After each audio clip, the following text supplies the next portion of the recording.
Bonjour et bienvenue sur Les Alchimistes, le podcast des chercheurs d'or, de ceux qui sont en quête de transformation intérieure en conscience et veulent faire vibrer le monde à une toute autre fréquence.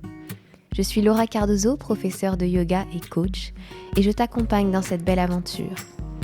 Ensemble, on va explorer des enseignements du développement personnel, de spiritualité et du yoga.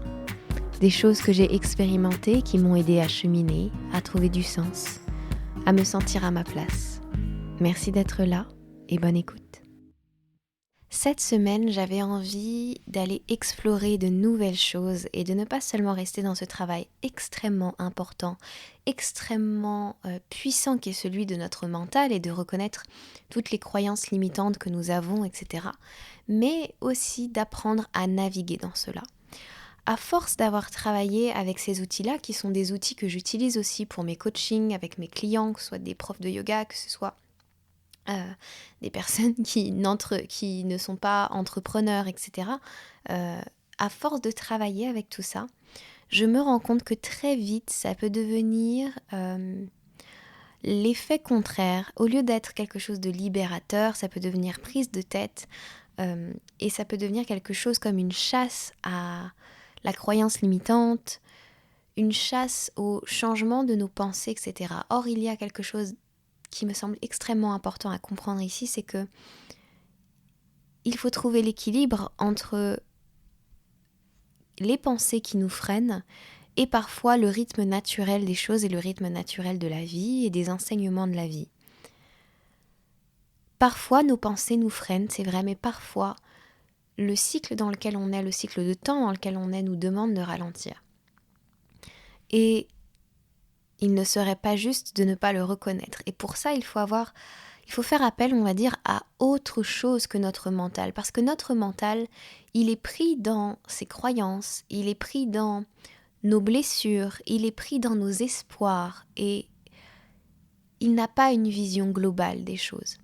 Parfois, il faut s'adresser à quelque chose d'autre en nous, quelque chose peut-être de plus grand, peut-être depuis notre âme, peut-être depuis notre cœur, quelque chose qui nous permette de prendre du recul et d'être vraiment ancré dans nos sensations, dans nos impressions, dans notre ressenti, dans notre feeling du moment. On parle souvent de la vibes, d'envoyer des good vibes, etc., des énergies. Mais il faut apprendre aussi à ressentir cette espèce de cycle et de vague sur laquelle on se trouve, de vibes dans laquelle on se trouve. Et je trouve entre guillemets dommage de toujours vouloir se contraindre à comprendre certaines choses quand parfois en fait ce n'est pas notre mental qui freine, c'est la vie tout autour qui nous entraîne à travailler depuis un autre espace que notre mental. Et donc c'est pour ça qu'il est important sur ce podcast selon moi d'aller parler de tout un tas de choses, d'aller parler de l'émotionnel qui dit beaucoup d'informations, d'aller parler du mental évidemment, mais d'aller parler aussi à autre chose en nous. Et l'un des passages, je ne dis pas que c'est le seul, l'un des passages que l'on peut trouver pour vraiment se connecter à quelque chose de plus grand en nous, ça va être les images, les sons qui nous viennent pendant les relaxations, ça va être la méditation, ça va être toutes ces choses qui nous invitent finalement à ralentir et à être à l'écoute de soi et de son souffle. Ça va être extrêmement important à mes yeux au long de ce podcast aussi de vous distiller des outils mais aussi des pratiques qui vous permettent cette reconnexion, qui vous permettent ce moment de calme. Et donc on va commencer aujourd'hui avec une relaxation qui aura lieu pendant ce podcast, donc n'hésitez pas à y revenir si ce n'est pas le moment pour vous de la faire ou tout simplement à l'enregistrer. Ce que je vais faire, c'est que je vais vous enregistrer ce message au complet et puis je vous ferai un épisode dédié avec la méditation ou la relaxation pour l'avoir directement avec vous. Je vais simplement tout enregistrer d'une traite de mon côté.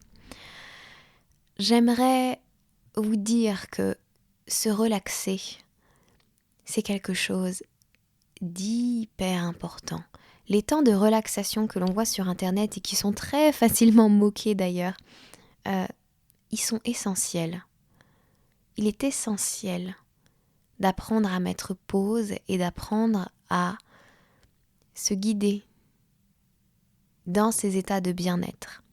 Pourquoi ça va fonctionner tout ça ? Alors, J'ai pas refait les recherches scientifiques, etc. pour vous expliquer, mais tout simplement, on va, pendant les relaxations, pendant des hypnoses, pendant des méditations, on va arriver à certains états, certaines fréquences au niveau du cerveau, des ondes au niveau du cerveau qui sont très particulières et qui permettent un travail au niveau de votre mémoire ou au niveau de vos pensées qui est extrêmement intéressant, qui rendent peut-être certaines images, certaines pensées un peu poreuses pour pouvoir intégrer d'autres choses. Ça permet aussi, tout ça, d'apprendre à se détendre, d'apprendre à trouver le sommeil plus facilement. C'est le but notamment de la relaxation de fin de séance dans le yoga par exemple. Ce sont comme des entraînements à retrouver le sommeil, ce sont aussi des entraînements à trouver le calme au sein de votre vie, des entraînements à simplement avoir la force intérieure de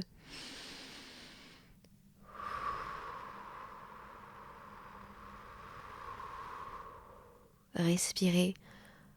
Quand on n'a pas la mesure des choses, quand on n'a pas la connaissance, quand on n'a pas le pouvoir de faire quoi que ce soit, quand entrer en action pourrait devenir problématique ou pourrait ne nous apporter que des problèmes, parfois il nous faut simplement respirer et prendre ce pas de recul. Et les relaxations, entre autres choses, nous permettent ça, de prendre ce pas de recul sur notre vie, de nous faire du bien, de nous apporter et de travailler à un état de relaxation un peu plus profond et un peu plus facile à retrouver à chaque nouvelle relaxation.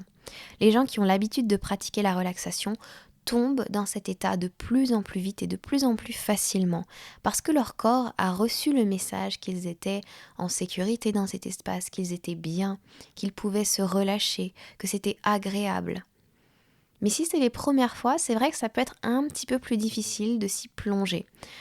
Il y a beaucoup de relaxation et de méditation disponibles sur ma chaîne YouTube si vous voulez les découvrir. C'est une chaîne YouTube qui s'appelle Laura Cardozo, tout simplement. Et ça devrait vous aider grandement. Vous pourrez retrouver aussi cette relaxation dessus. Voilà, c'est quelque chose que j'avais très envie de vous partager, que j'ai comme reçu à un moment donné dans une pratique de yoga qui était une pratique très yin. Et voilà, les mots sont venus. C'est une relaxation qui va nous parler de notre lumière intérieure, de notre foi en nous-mêmes, de confiance. Et je sais qu'on a besoin d'entendre ces mots parfois. Je sais que ça va faire le plus grand bien. Je suis vraiment extrêmement contente de vous accompagner dans cette découverte, dans ce mouvement-là, peut-être pour certains, d'apprendre à se laisser aller, à s'abandonner à la guidance de quelqu'un d'autre, à la voix de quelqu'un d'autre, de se sentir pleinement en sécurité dans cet espace qui va être le nôtre pendant quelques minutes. Voilà, c'était l'épisode de présentation pour la relaxation qui va suivre. Je vous souhaite de très très beaux moments avec elle, peut-être d'aller en découvrir d'autres. Vous y avez accès extrêmement facilement sur d'autres plateformes. Sur YouTube, il y en existe plein, sur ma chaîne, mais sur aussi d'autres chaînes YouTube. Voilà, je vous souhaite d'aller accéder à un autre moyen de faire un travail intérieur et de vivre des transformations. Et parfois, les plus belles transformations sont quand on se laisse à ne rien faire et quand on s'autorise à ne rien faire.